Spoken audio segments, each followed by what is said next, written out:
Some say Chinese is one of the most difficult languages in the world, and learning it is almost impossible.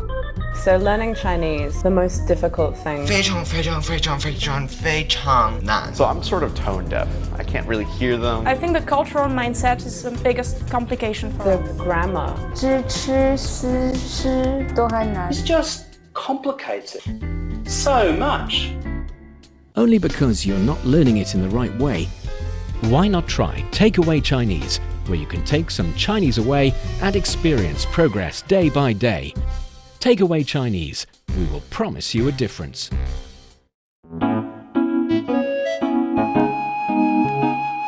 你好，欢迎收听随行汉语 Welcome to Takeaway Chinese. I'm Niu Honglin. Joining me today, Georgia Massett. Hello, Georgia. Hello, everyone. It's always such a great pleasure to be here. It's always a pleasure having you on the show. I actually have never asked you this, but what inspired you to start learning Chinese from the very beginning? Well, many things inspired me. I have many friends from Chinese origins that live in Italy. Italy and China have very good relations, so we have a big people-to-people exchange. And through this, actually, I live in the city of Venice, which is the hometown of Marco Polo, which is the first European explorer that actually went to China. For this reason, relations between the two countries and city in particular have always been so big, and there were many so interesting conferences and also galleries, shows, and presentations of books. And this got me very into the Chinese culture as first, and then I decided to attend the University of Venice that teaches Chinese and Chinese culture and history, and this is the reason why. Ah, very interesting. And I was wondering, have you ever learned in any Confucius Center? Because there are many Confucius centers, yes, out there in overseas countries and trying to promote Chinese learning and teaching Chinese courses and teaching different Chinese culture-related elements and artifacts and also cultural heritage, a lot of like that. And I think I have been talking to some students learning Chinese, and many of them have had the experience of learning in Confucius institutes. Yes, and I think it's a great way also because my university was affiliated to a Confucius Center, so they had classes in common. But it's also a way for foreigners to have a Chinese certificate and AKSK, we say HSK, and then followed by a number. The higher number goes until 6 is the highest level you can reach in Chinese. And this is for us a way to learn how to have this certification, and it really helps. I visited once also in Tunisia that has very recently opened a Confucius Institute, and it's very, in Italy is way more popular, but it's becoming more popular also in other countries. In that case, I was wondering, do you know about Confucius, the man himself? Because we hear about Confucius quite a lot, I would assume. But do you actually know about Confucius, know some of his famous sayings, know his school of thought? Well, from what I, of course, know, he was born during, he was active during the spring and autumn period. And I know a couple of texts, and the 5 classics is one of those that we have seen in school together. And then, of course, he was the father of Confucianism that is still very popular and a school of thought, I would say, in many countries, not only China. I have many Korean friends, and they are very influenced by it, and in a day-to-day life also, I would say. Yes, actually Confucius in China also got this fun nickname. We call him 万世师表. 万世师表. Yes, 万世 means 10,000 generations. 师老师为人师表表率老师 is teacher 表率 is like model example. So he is like the teacher example for generations after generations, for 10,000 generations. So it's like he's the teacher. 万世师表. Yes, that is the kind of reputation, the kind of importance people attach to Confucius. So definitely, I agree. If you want to learn the Chinese language, if you want to learn the Chinese culture, you need to understand the Chinese philosophy. You need to understand the origin of the entire essence of the Chinese culture. And that starts with the spring and autumn period, that starts with the Confucianism, with Taoism, with, for example, Sun Tzu, with Mo Tzu, with all these different but ancient wise sages, and they are actually the starting point of Chinese culture. So let's start with Confucius for today's episode. For our dear listeners, if you're interested in Chinese culture and you want to get a grip on the Chinese language, then this is the show for you. Stick with us for 30 minutes and you soon see the rewards. And for more fun Chinese learning, follow our Facebook page, Learn Chinese, to watch many fun videos and live streams. But now, let's provide you with some free Chinese for takeaway. 真不敢相信，我已经10年没来中国了。这次你想去哪里看看呢？我想去孔子的故乡，了解一下这个对后世产生深远影响的老师。没问题，我们一起去。借用孔子的话说，有朋自远方来，不亦乐乎。And that is the conversation. See, every time when I hear the conversation, I feel like it's the conversation we should be having, and it's the places that I should be taking you to. I would absolutely love this. And it's great that every time I see ourselves having this conversation when I finally come to China. Yes. So for the first sentence, 真不敢相信，我已经10年没来中国了。I really can't believe it. It's been 10 years since I last came to China. 真的 Really? 不敢 No, I can't. I'm not certain. Yes, actually 不敢 in itself means not dare to, not courageous enough to. But actually, I think you are translating it quite right. It's just I can't. And because 相信 here is believe, 相信. So 不敢相信, I cannot believe this. I dare not to believe this. The fearful element in the expression is almost to none, even though the direct translation means dare not to, but it does not carry the meaning of I am too afraid to do this. It's more like I cannot believe or I cannot do this. So 真不敢相信. I can't wrap my head around. Yes, 我 I 已经 already 10年 10 years 没 I don't 来中国 that I don't come to China. So here, this 10年没来中国了, it's saying that I haven't been doing this for this period of time. So this 没 something, 了 kind of structure is trying to say how long you have not done something. It is not difficult, but the word order is different from the regular pattern for expressing duration. If there's a consistent keyword in the pattern, it's going to be 没, since it's almost always plays this role. So you can just remember subject plus 已经 duration plus 没 plus verb plus 了 is the structure. It sounds a bit wordy, but actually it's quite easy. For example, 他们已经2天没吃东西了. They haven't eaten anything for 2 days already. So it's been 2 days that they haven't done this certain action. Exactly. So it has been this period of time since this action has happened.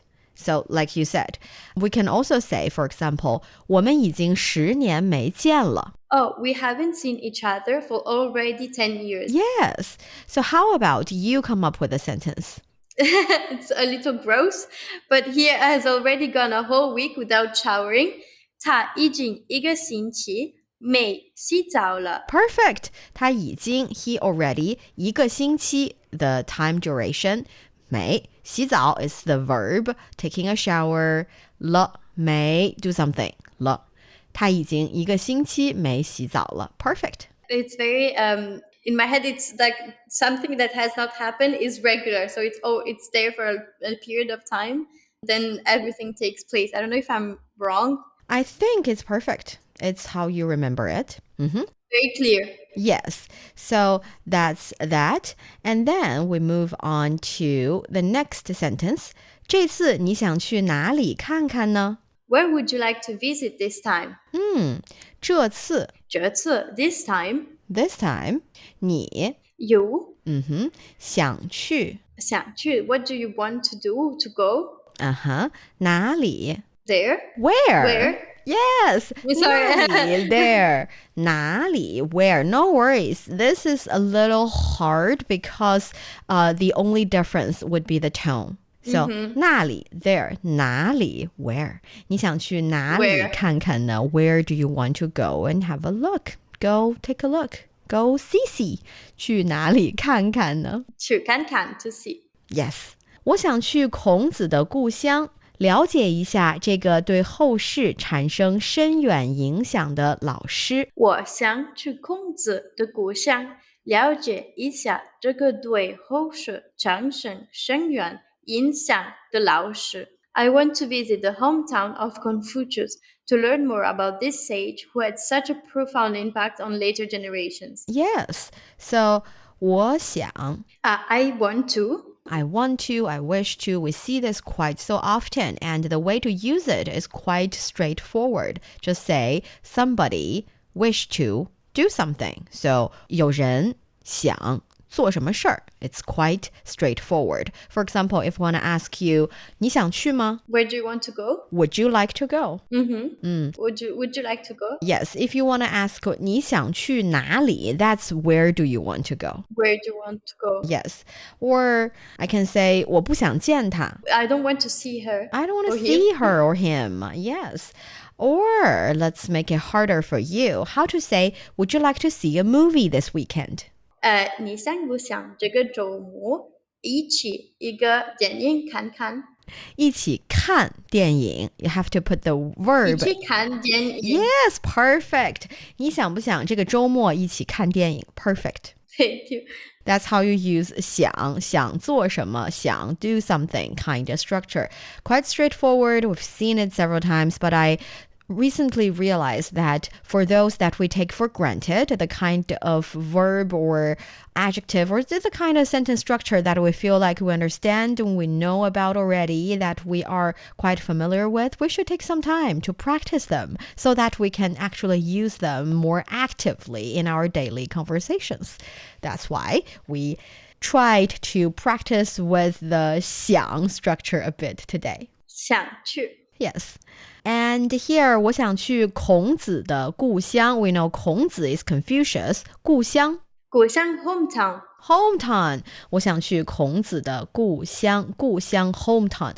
了解了解 to learn. To learn about. Yes. 了解一下 A little bit. Learn a little. Yes. It's not really saying this person plans to learn only a little bit. It's just being modest.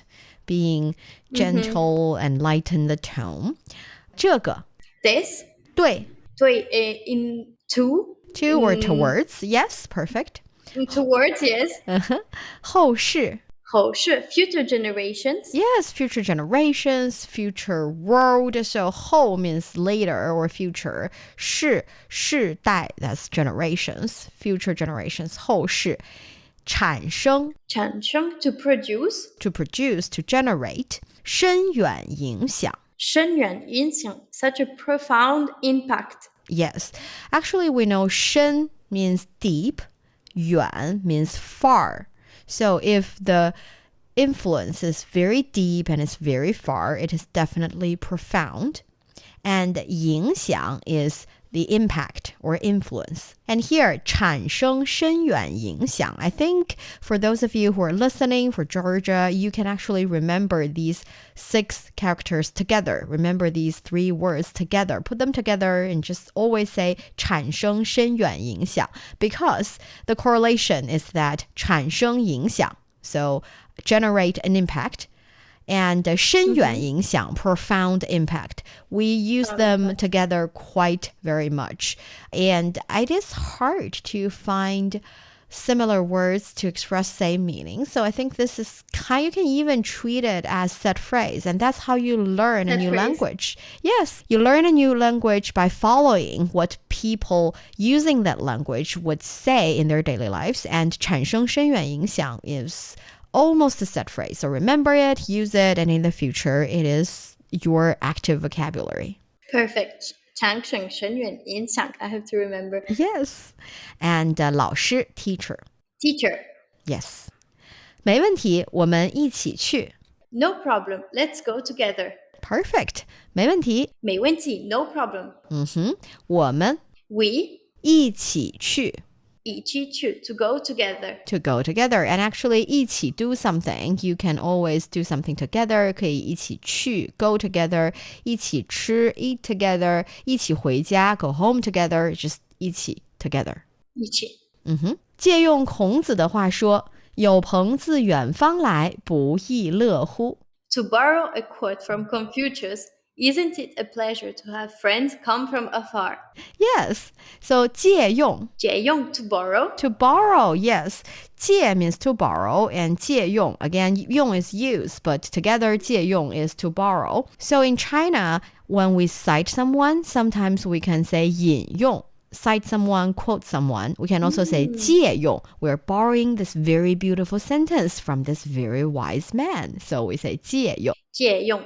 Can I ask, can it be used to borrow actual things, material things? Actually, yes. You can say, Okay. 我可以借用一下你的笔吗? Can I borrow your pen? You can say that. Okay, perfect. Yes. And 孔子 is Confucius. 孔子的话 is Confucius' words. 说借用 somebody 的话说 is kind of like a set phrase. You can use it for anybody as well. 借用. 有朋自远方来，不亦乐乎? Do you understand this one? Yes, like Peng is Pengyo. Isn't it nice to have friends that come from far in the world? Yes, perfect. Because this is ancient saying. It's not modern Chinese grammar. So it is perfectly okay if you find it a bit awkward, if you find it a bit unlike the kind of Chinese you hear so much every day now. Because this is 孔子的话. This is Confucius saying, and it's ancient Chinese. So 有 there is or have 朋友 that's friends 自来自 from 远方 far away places 来 come. So when friends from afar come 不亦乐乎 isn't it a pleasure? 不亦乐乎 It certainly is. 不亦乐乎. Yes, 不亦乐乎. Does that make you very happy? That is the translation for 不亦乐乎. So, 有朋自远方来，不亦乐乎. This is one of the most famous sayings from Confucius. Yeah, it's always very actual. So, do you have any questions towards the conversation? No, you cleared all my doubts. Great, let's give it a go. Let's do this. 真不敢相信，我已经10年没来中国了。这次你想去哪里看看呢？我想去孔子的故乡了解一下这个对后世产生深远影响的老师。没问题，我们一起去。借用孔子的话说，有朋自远方来，不亦乐乎。You're listening to Takeaway Chinese. With myself, Niu Hongling, and Georgia, we would love to hear from you. Send us your thoughts via email to learnchinese@cri.com.cn. Coming up next, let's talk about some fun things about Confucius and some famous sayings that we should cite in the future. Don't go away, so you will take some Chinese away. Welcome back to Takeaway Chinese. I'm Niu Hongling, joined by Georgia. Are you interested in learning more about Confucius and taking a trip to his hometown? Actually, Bianca is currently there to provide you with all the information you need. Let's take a listen. Hello everyone, it's Bianca in Qufu, the hometown of the legendary Confucius. Qufu is located in East China's Shandong province. This city is packed with places to dive into Confucius' legacy. I've been here for about a week, and here are some must-visit places if you come here. The first is the Confucius Museum. The museum features numerous exhibits related to Confucius' life, his philosophical teachings, and the historical context in which he lived. As we toured the museum, we encountered many school-age students there. I'm not surprised, since the book titled The Analects of Confucius has enlightened almost every kid in China. Now it's been translated into over 40 languages. The second place I recommend visiting is Nishan Sacred Land. Here you can see a 72-meter statue of Confucius, symbolizing his 72 great disciples. Additionally, you can try out some traditional Chinese craftsmanship firsthand. I personally enjoyed creating rubbings from inscriptions found on ancient stone tablets. Next to Nishan Secret Land is Luyuantang. This is the place where Confucius grew up. Now it has turned into a culture hub. We saw lots of performers in traditional Chinese attire, dancing, performing, and playing instruments. It's like you time travel back to ancient China. On this trip, I met many foreign friends. They shared a few of their experiences from their visit here. My name is Thomas Dubois. I'm a historian, and I'm from the United States, and I teach in Beijing Normal University. And the first time I came to Shandong was almost 25 years ago. So I'm very familiar with Confucius culture. He is extremely important not just to Chinese culture, but to Korean, Japanese, Vietnamese culture all across East Asia. Confucius is really the foundation, not him as a person, but the school that he represents is really the foundation of all of East Asian culture. I'm Javier from Ecuador. I'm currently working in Peking University as a researcher. Confucius is very related to my field. I very much like to promote education because education is very important for us to share some knowledge, share a different culture, expand and learn a little bit from different places because the world is such a big place and we have so many interesting stories. So through education, exchanging, meeting different people at forums, so we can have that connectivity and definitely learn, which is very, very important for generation and to find peace. Hello, my name is Drat. I'm from Uzbekistan and it's my second time trip to China. Confucius is very popular in our country as well. You can learn about his life, his ideology at schools, at universities, and we are taught about him. Because his ideology and suggestions implemented in our life very similar to our national traditions as well. Like respect each other, family is first. You have to believe to each other. My name is Nicholas Jones. I'm a philosophy professor from the University of Alabama in Huntsville. I've been visiting China for 2 weeks. So I teach some of Confucius's philosophy in my introduction to philosophy classes. My students really love to learn about philosophies from other cultures. I think one of the things they like to learn most about Confucian thought is the role of ritual in cultivating people.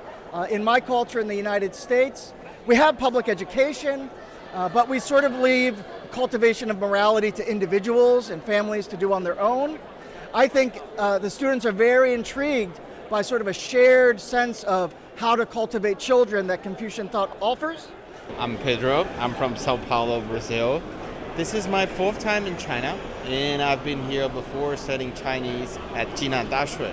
Among many things that Confucius taught us in the world, there's something that always amazes me, is that the understanding of the single individual as a part of a mechanism of a great society and to help society move forward through success and well-being.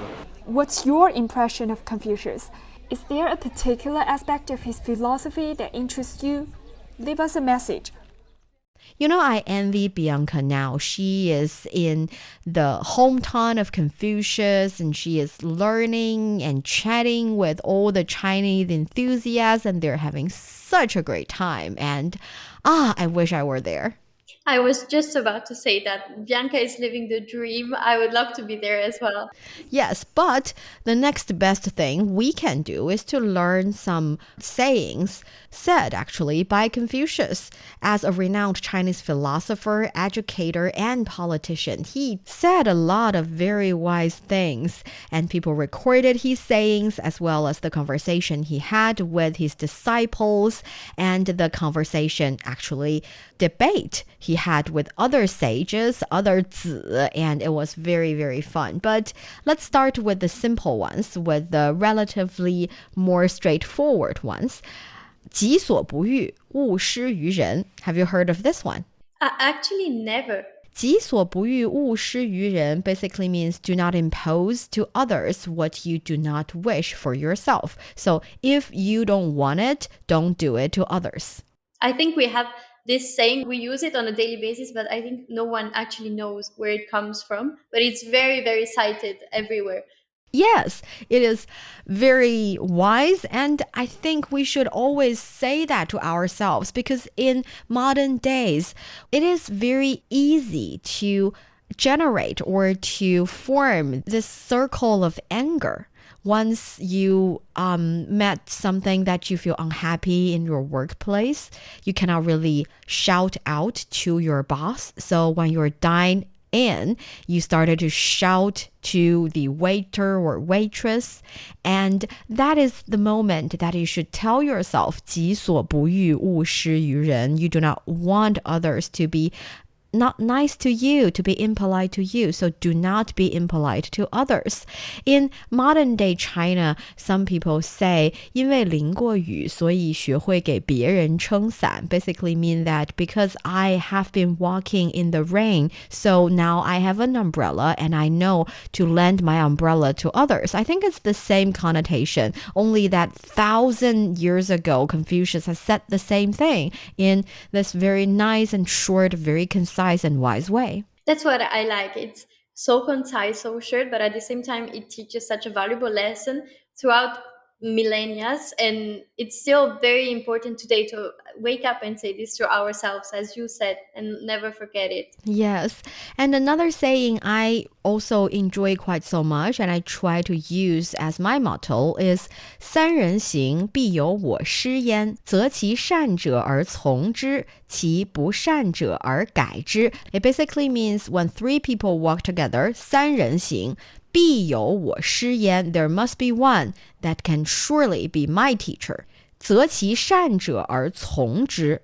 If there's something that he is really good at, I can learn from that. 择其不善者而改之. If there's something that he's doing a really bad job at, then I will learn how his bad behaviors are affecting himself as well as others and never do that. So basically learning from the good examples and the bad examples. And there's always something that you can learn from others. It is extremely nice because, as you said, everybody can actually teach us something. Even if it's for the bad, we can learn how not to behave the same way. Yes. So we talked about Confucius being the teacher for all future generations, for thousands and 10,000s generations teachers, for a good reason, because he is definitely a really good educator and he tells people how to not only certain knowledge, but more importantly, how to learn, how to be a more knowledgeable person and how to be a better person, how to cultivate their own characters, how to learn their place in the world. That is more important. In ancient China, actually traditionally in China, teachers are much more than just passing on wisdom and passing on knowledge. More importantly, the cultivation of character, the building of one's spirit and strength is also the responsibility for teachers. And today's teachers are also doing that. But definitely, I think it's because Confucius has set us a really good example. It's the most important role in a person's life. A teacher, we always remember a teacher that has changed our life or even guided us to where we are right now. And we should put it even more as an important figure in our minds. Yes, and in the future, hopefully we can learn more about Confucius and also Mencius and Laozi, Zhuangzi, Sunzi, so many zi out there. They were all very wise. They have their different beliefs, but they can all guide us in certain occasions. And I think in this fast-moving world, when we meet different problems, when we face different challenges, we definitely need different kinds of Chinese wisdom to guide us through. And that brings us to the end of today's Takeaway Chinese. I'm Niu Honglin with Georgia. For more fun episodes of the show, you can visit our website at radio.cgtn.com and go to the column podcast. You can also listen to the show and read the script there. Find us wherever you listen to your favorite podcast. Just search for Takeaway Chinese. Don't forget to leave your questions, comments, and a 5-star rating. 感谢收听，我们下次再见。 Goodbye everyone. Thank you for this very interesting episode. 再见。